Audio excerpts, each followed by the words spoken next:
ملک اپنی ایکسپورٹس نہیں بڑھائے گا، اپنی ڈالر انکم کو نہیں بڑھائے گا، وہ کیسے کہہ سکتا ہے کہ میں ایشین ٹائگر بن جاؤں گا؟ میں نے ایسے بھی سلوگن سنے ہیں، لاہور کو پیرس بنا دیں گے۔ تو سمپل چیز یہ ہے کہ اگر آپ کی آمدنی نہیں بڑھ رہی اور خرچے آپ کے بڑھتے جا رہے ہیں، یعنی امپورٹس بڑھتی جا رہی ہیں، تو آپ کیسے ایک ملک سالونٹ رہے گا؟ ہر شور میں جاتے یہ آئی ایم ایف کے پاس جا رہے ہیں۔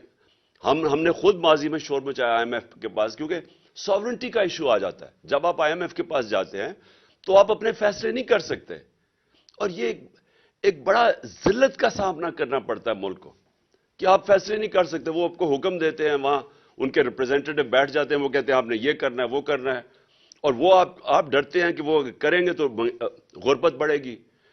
تو وہ جو لاس آف ساورنٹی ہے، صرف اس لیے کہ آپ نے آپ ملک کو مینج نہیں کیا صحیح طرح، اور وہ ابھی ایک حکومت کی نہیں، یہ ایک مسلسل 30-40 سال ہم نے کبھی سوچا ہی نہیں کہ ہم نے اپنی ایکسپورٹس کے اوپر توجہ دینی ہے۔